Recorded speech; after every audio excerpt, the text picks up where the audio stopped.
Hello everyone, welcome to DICS। आज हमारे पास 11 जुलाई के MCQs रेडी हैं, तो आइए शुरू करते हैं। पहला क्वेश्चन है हमारे पास, which of the following statements are correct about challenges faced by India in adoption of solar energy. Solar energy के लिए क्या क्या चैलेंजेस हम लोग फेस कर रहे हैं।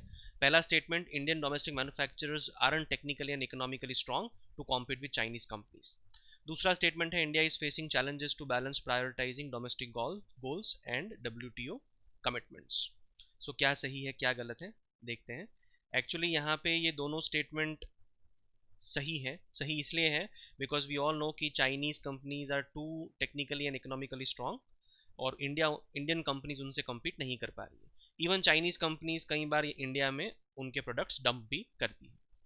और सेकंड स्टेटमेंट भी सही है बिकॉज जब भी हम हमारे डोमेस्टिक गोल्स पे फोकस करने की कोशिश करते हैं, फोकस कैसे करते हैं, हम सब्सिडीज़ वगैरह प्रोवाइड करते हैं, हम उनको कुछ बेनिफिट्स देते हैं, लेकिन जब भी हम ऐसा करते हैं तो WTO में हमें कोई ना कोई कंट्री ड्रैग कर लेता है। 2014-15 के आसपास USA ने हमें WTO में ड्रैग किया था। Actually the issue was that US and India had a dispute where US had complained in 2014 and even won against India in a case on the incentives for domestically produced solar cells and modules under Jawaharlal Nehru Solar Energy Mission. उसके अंदर जो domestically manufactured solar cells होते थे उनको government कुछ incentive देती थी। तो उस टाइम पे US और इंडिया के बीच में कॉन्फ्लिक्ट हुआ और WTO में हमें ले गए। ठीक है, and even US has won the case. Basically domestic goals और WTO कमिटमेंट्स को फुलफिल करने के बीच में कहीं ना कहीं हमें बैलेंस करना पड़ता है and we are facing challenge over there. Answer is C. News में इसलिए था because solar energy will play a big role in Atmanirbhar Bharat and that is what our prime minister has said.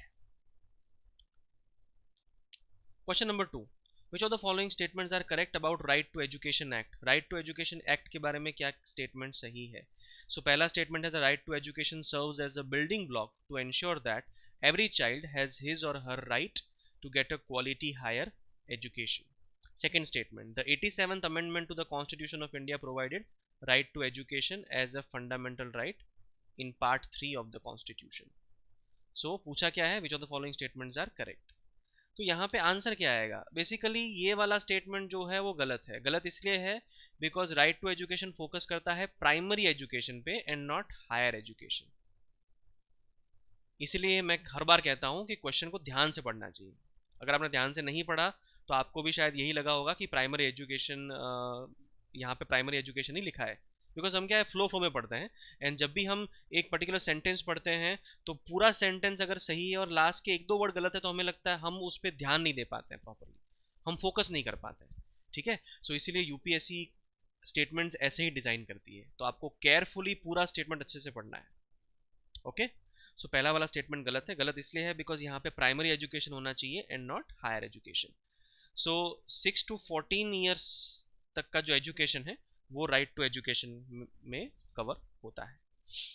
Question number statement number 2 है 87th amendment to the constitution. यहाँ पे actually correct answer होना चाहिए 86th amendment. Right to education को fundamental rights में include किया गया but that was 86th amendment and not 87th amendment. 87th amendment क्या था। 87th amendment actually extended the usage of 2001 national census population figures for state wise distribution of parliamentary seats, जिसको हम delimitation कहते हैं। तो उसके लिए 2001 का जो सेंसस है उसके डेटा को यूज करना और उसको एक्सटेंड करना। That was the part of 87th amendment. यहाँ पे 87th अमेंडमेंट नहीं है, 86th होना चाहिए। आंसर हो जाएगा हमारा नाइदर 1 नॉर। अब राजस्थान की कुछ एजुकेशन गाइडलाइंस है NCPCR, जो national commission for protection of child rights हैं, उनको पसंद नहीं आई है। ठीक है, उस गाइडलाइंस न्यूज़ में थी वो गाइडलाइंस। ये पर्टिकुलर आर्टिकल आप पढ़ सकते हैं just to be aware about what were those guidelines. And right to education is more than a right, ये हर बार बहुत सारे एक्टिविस्ट, बहुत सारे NGOs बोलते रहते हैं। राइट टू एजुकेशन एक रिवॉल्यूशनरी स्टेप था और राइट टू एजुकेशन को लेके क्या क्या progresses post the inclusion in fundamental rights, क्या क्या प्रोग्रेसेस हुई है इंडिया में, दैट इज इम्पॉर्टेंट। ठीक है। Question number 3, which of the following statements are correct. पहला स्टेटमेंट है the office of speaker of Lok Sabha works as a quasi judicial body, and दूसरा स्टेटमेंट है the decision of speaker on matters of disqualification under 10th schedule of the constitution is not subject to judicial review। तो क्या सही है ये देखते हैं।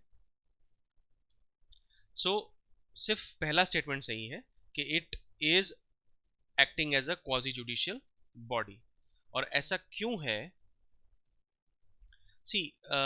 Basically it works as a quasi judicial body as the decision of speaker is final in most of the matters, not all, most of the matters is final, binding and ordinary, cannot be challenged in court of law, thereby speaker many a times act as a arbitrator, as an arbitrator। ठीक है, so it is a quasi judicial body, ये statement सही है। लेकिन it is not subject to judicial review, ये वाला statement गलत है।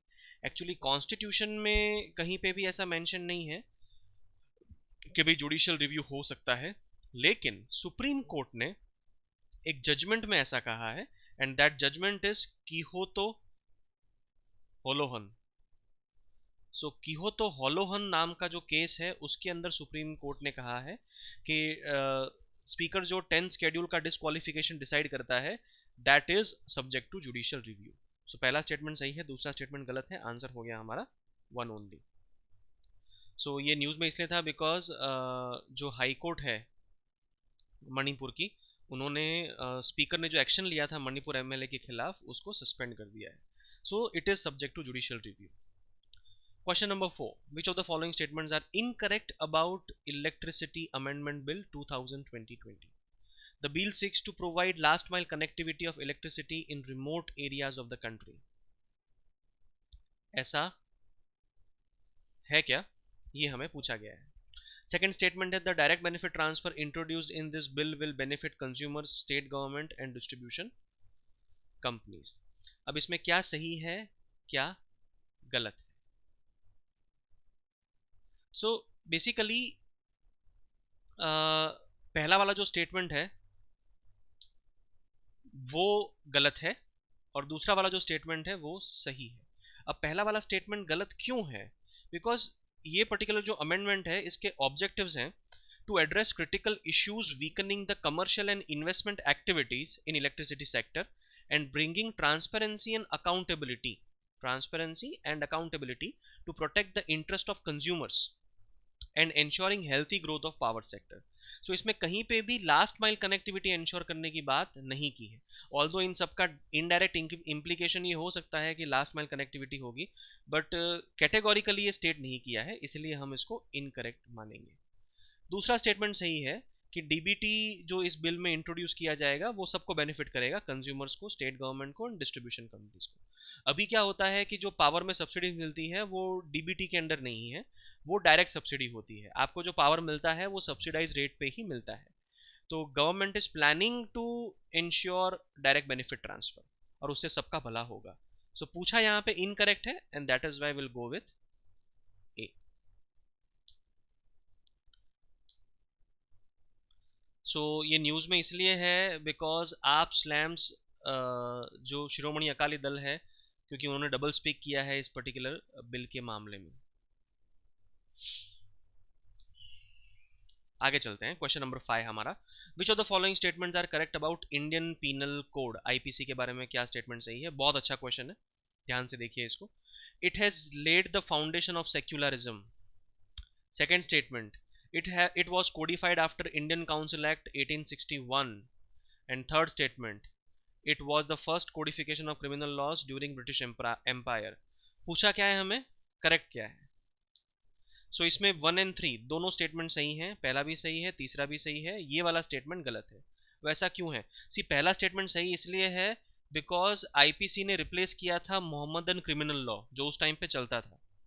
सो Mohammedan criminal law it was very close to Islam. So IPC का जो है वो कोई भी रिलीजन के साथ क्लोजनेस नहीं है, and that is why IPC is considered as a step towards secularism. It was a foundation of secularism. It was codify under Indian council act, ये वाला स्टेटमेंट गलत है। गलत इसलिए है बिकॉज इसको कोडिफाई किया गया था 1860 में, and it was on the basis of recommendations of first law commission जो सेटअप किया था 1853 में under Macaulay. So Macaulay was behind the IPC, Indian penal code. और थर्ड स्टेटमेंट तो अपने आप में सही ही लग रहा है, it was the first codification of criminal laws during British empire. Answer is 1 and 3। अभी हमेशा न्यूज़ में रहता है, और आजकल जो एनकाउंटर खेल रही है गवर्नमेंट, तो उससे ये पर्टिकुलर टॉपिक या इशू जो है वो काफ़ी इंपॉर्टेंट है। आईपीसी, क्रिमिनल लॉज और इवन हमारा जुडिशरी, ये सब कुछ इंपॉर्टेंट हो जाएगा आपके लिए। Question number 6, which of the following statements are correct about fiscal responsibilities and budgetary management act. पहला स्टेटमेंट है it aims to ensure equitable distribution of debt over the years. दूसरा स्टेटमेंट है medium term fiscal policy statement is one of the mandated statements to be placed along with annual budget। और तीसरा है a committee headed by the then Prime Minister Manmohan Singh was formed to review this act। आइए देखते हैं क्या सही है। पहला स्टेटमेंट सही है, अपने आप में लॉजिकल है कि उसका एम था to ensure equitable distribution of debt over the years, मतलब बहुत ज़्यादा डेट गवर्नमेंट अक्यूमुलेट ना करे और थोड़ा थोड़ा करके गवर्नमेंट अगर डेट लेना चाहे तो वो ले सकती है, ठीक है ना। Second statement medium term fiscal policy statement is one of the mandated statement, ये वाला स्टेटमेंट भी सही है।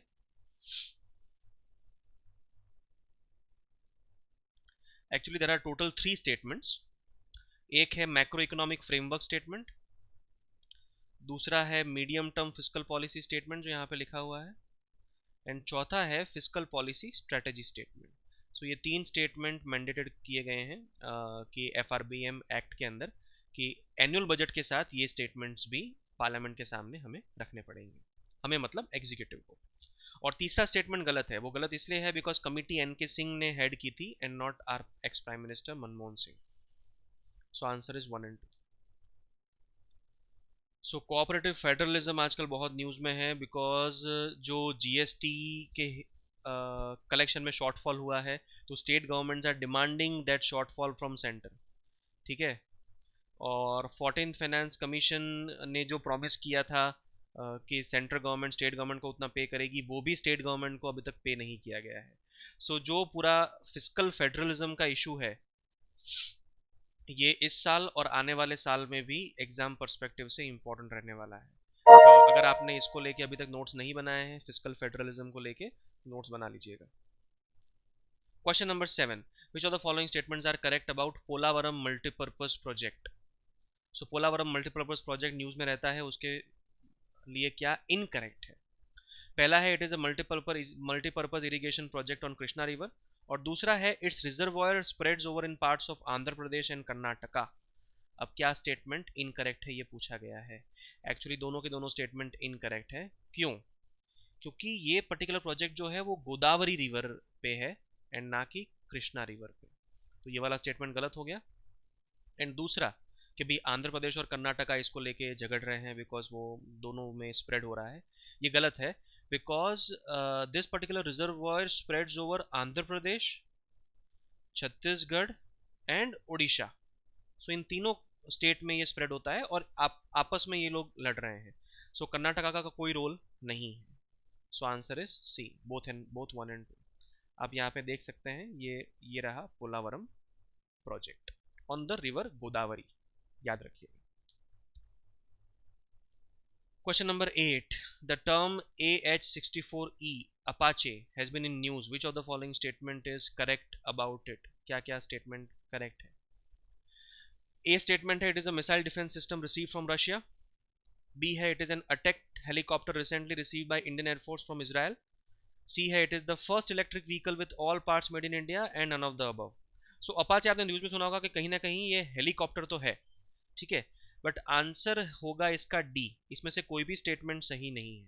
ऐसा इसलिए है बिकॉज ये बी वाला स्टेटमेंट जो है ये हेलीकॉप्टर की बात कर रहा है, लेकिन इजराइल से रिसीव नहीं किया है हमने इसको रिसीव किया है यूएसए से। तो थोड़ा कंफ्यूजिंग स्टेटमेंट है। जब भी आप ऐसे स्टेटमेंट पढ़ते हैं तो ध्यान से पढ़ा कीजिए, एक एक वर्ड इंपॉर्टेंट है। सो अगर यहाँ पे यूएसए होता तो हम इसको सही करते, लेकिन यूएसए नहीं है। सो अपाचे क्या है? It is an attack helicopter recently receive by Indian air force from USA. तो यहाँ पे आंसर क्या हो जाएगा? यहाँ पे आंसर हो जाएगा नन ऑफ द अब।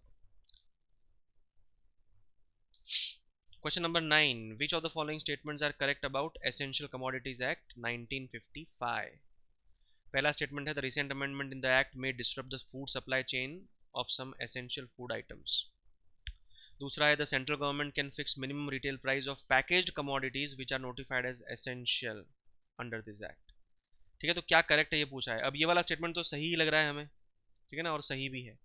पहला वाला स्टेटमेंट गलत है, बिकॉज गवर्नमेंट का क्लेम ये है कि गवर्नमेंट ने रिसेंटली जो अमेंडमेंट किया है उसके बाद the government has excluded essential commodities like cereals, pulses, oil seeds, edible oils and potatoes from this act, which will help in reviving the food supply chain as private players will be allowed to manage these items by themselves. Actually अभी का scenario क्या है कि private players where housing वगैरह में invest नहीं करते हैं, बिकॉज ये जो एसेंशियल कमोडिटीज थी फूड ग्रेन्स वगैरह, तो इनकी वजह से आए दिन government stock limit put on कर देती है कि भाई 100 kg से ज़्यादा पोटैटो स्टोर नहीं हो सकता है। अब वेयर हाउस बनाया है तो उसमें thousands and lakhs of metric ton store किया जाएगा, तो वहाँ पे अगर स्टॉक लिमिट गवर्नमेंट आए दिन लगाती रहेगी तो वेयर हाउसिंग फैसिलिटीज क्रिएट करने का मतलब नहीं बनता है। And that is why till date private sector has not invested that much in warehousing. तो इन कमोडिटीज को निकालने के बाद एसेंशियल कमोडिटी लिस्ट में से ऐसा माना जाता है कि प्राइवेट इन्वेस्टमेंट बढ़ेगा, और प्राइवेट इन्वेस्टमेंट बढ़ने से क्या होगा? फूड सप्लाई चेन जो है वो इंप्रूव होगी। तो यहाँ पे डिस्टर्ब लिखा है, तो इसलिए ये स्टेटमेंट गलत है। अब कुछ सेक्शंस ऑफ जो लोग हैं वो आर्ग्यू कर रहे हैं कि भाई ऐसा करना हमारी सप्लाई चेन के लिए अच्छा नहीं होगा, लेकिन वो आर्ग्यूमेंट हम नहीं गिनेंगे, हम गवर्नमेंट का आर्ग्यूमेंट लेते हैं, और गवर्नमेंट कह रही है कि इम्प्रूवमेंट आएगा। ठीक है ना, तो आंसर क्या हो जाएगा यहाँ पे? आंसर हो जाएगा बी, 2 ओनली, बिकॉज पूछा क्या है? करेक्ट। न्यूज़ में रहा है बिकॉज मास्क और सैनिटाइजर्स को भी लिस्ट ऑफ एसेंशियल्स में से गवर्नमेंट रिमूव कर रही है, तो कांग्रेस उसको क्रिटिसाइज कर रही है, लाजमी सी बात है। Question number 10, the term Golan Heights is disputed between which of the following countries? Very important question. Golan Heights पहले भी आया हुआ है एग्जाम में, ठीक है, तो क्या सही है? आंसर होगा यहाँ पे 1 and 3। It is a disputed territory between Israel and Syria. अब इजराइल और सीरिया के बीच में ये डिस्प्यूटेड टेरिटरी क्यों है ये देखना है। एक्चुअली इजराइल ने ऑक्यूपाई किया था Golan Heights, West Bank, east Jerusalem and Gaza strip in 1967 6 days war जो इजराइल ने फाइट किया था। ठीक है, तो अब सीरिया ने वापस से कोशिश की कि भी गोलान हाइट्स उसके पास आ जाए इन 1981, बट सीरिया मिजरेबली फेल्ड, और गोलान हाइट्स जो हैं वो अभी इसके पास ही है, इजराइल के पास। Actually recently it was in news since US president Trump has announced that US may recognise Israeli sovereignty over Golan Heights. So Golan Heights के ऊपर जो इजराइल अभी कब्जा किए हुए है, बहुत सारी कंट्रीज उसको नहीं मानती है, उसको इलीगल ऑक्यूपेशन माना जाता है आज भी, लेकिन यूएस ने बोला है कि भाई हम इसको लीगल ऑक्यूपेशन मानेंगे और इजराइल की सोवरेनिटी हम लोग डिक्लेयर कर सकते हैं। ठीक है, सो लेकिन बहुत सारी कंट्रीज उसको अपोज कर रही है। फ्रांस उसको अपोज कर रहा है कि भाई इजराइल जो रिसेंटली वेस्ट बैंक एनेक्स करने का प्लान बना रहा है वो भी इजराइल को ड्रॉप कर देना चाहिए। So international community is divided over this. So that was all from my side. अगर आपको ये लेक्चर्स पसंद आ रहे हैं सो एज यूजुअल आप लाइक कीजिए, कमेंट कीजिए, शेयर कीजिए, एंड प्लीज़ सब्सक्राइब और बेल का बटन ज़रूर दबाइए, बिकॉज उससे क्या होगा कि जैसे ही नया वीडियो अपलोड होता है तो आपको वो मिल जाएगा। Thank you for watching.